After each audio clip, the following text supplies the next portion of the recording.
جس دن آپ جا رہے تھے آپ نے ساری بیویوں کو بلایا، اطمینان سے ملے، رخصت فرما دیا۔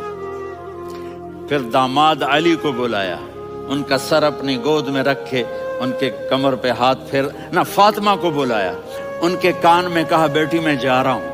وہ رونے لگیں، کہا رو نہیں، تو بھی جلدی میرے پاس آ جائے گی۔ پھر آپ نے علی کو بلایا، دعا دی، کہا پھر حسن حسین کو بلاؤ۔ جو ہی آپ نے ان کو یوں لیا تو آپ کے ایسے پانی کی طرح آنسو بہنے لگے، اس طرح کہ آپ آگے دیکھ رہے تھے کہ ایک بچے کا سر کٹ کے نیزے پہ چڑھ رہا ہے اور ایک زہر میں تڑپ رہا ہے، لیکن آپ نے تقدیر، اللہ کی تقدیر پر راضی ہو گئے۔ انسانوں سے دوستی لگانا مشکل کام ہے، کیونکہ انسان بے وفا ہے، انسان کی اصل بے وفا ہے۔ اور ساری زندگی وفا کرو اور ایک چھوٹی سی خطا کر دو تو تیری وفاؤں پہ تیرا دوست کاٹا پھیر دے گا، تیری دوستی کو بھلا کے رکھ دے گا۔ اور میرے اللہ کی ساری زندگی بے وفائی کر، اور میرا اللہ کہتا ہے مجھے آزما، میری دوستی کو آزما۔ آدھی زبان سے کہنا یا اللہ معاف کر، تو میں تیرے سارے معاف کر دوں گا۔ اللہ ایسی ذات ہے کہ زمین آسمان کا خلا گناہوں سے بھر کے صرف ایک دفعہ کہہ دے یا اللہ معاف کر، تو اللہ کہتا ہے جاؤ معاف کر۔ میرے نبی نے فرمایا ہاں عمر، میرے بعد ایک آدمی آئے گا، اس کا نام ہوگا اویس، اور وہ کرن کی شاخ سے ہوگا۔ ہو گیا ٹائم؟ اچھا اچھا،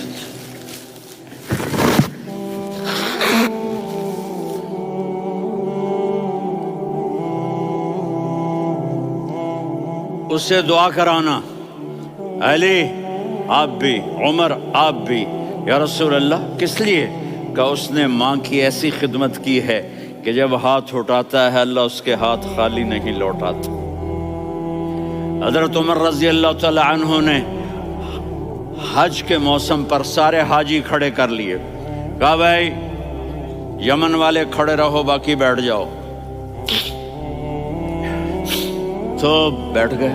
پھر فرمایا کہ یمن والے بیٹھ جاؤ، قرن والے کھڑے رہ جاؤ، تو ایک آدمی کھڑا رہا، کہا تم قرنی ہو؟ کہا جی ہاں۔ اویس کو جانتے ہو؟ جی میرے بھائی کا بیٹا ہے، لیکن تھوڑا پاگل سا ہے، آپ کیوں پوچھ رہے ہیں؟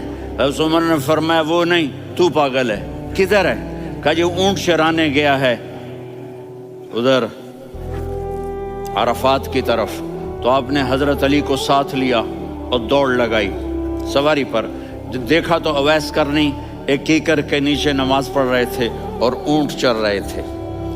تو جب انہوں نے دیکھا کہ دو آدمی آ کے بیٹھ گئے تو انہوں نے نماز شارٹ کٹ کر دی۔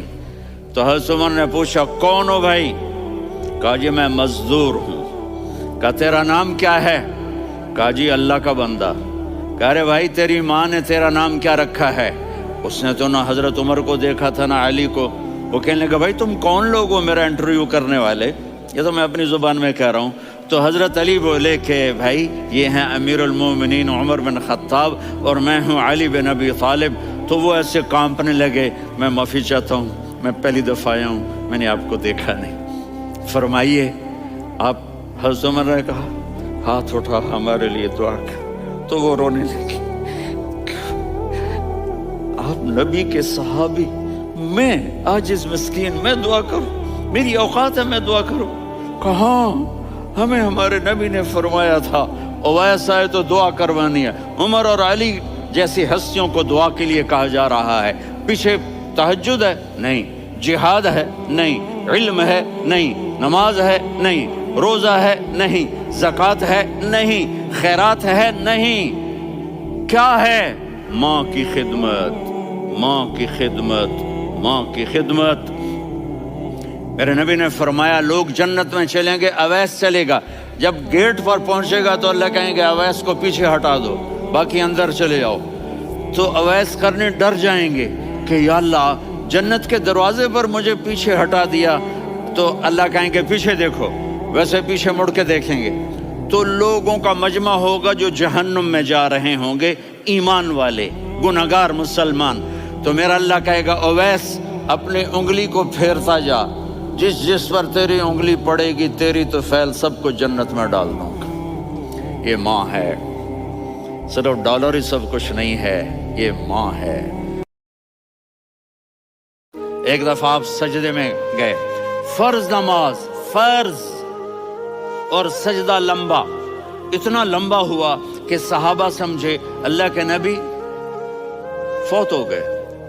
عبداللہ بن مسعود فرماتے ہیں میں پہلی صف میں تھا تو میں نے یوں کر کے دیکھا، بھی چکر کی ہے، تو دیکھا دونوں بھائی حسن حسین میرے نبی کی کمر پہ چڑھے ہوئے تھے اور میرے نبی نے سجدے سے سر نہیں اٹھایا.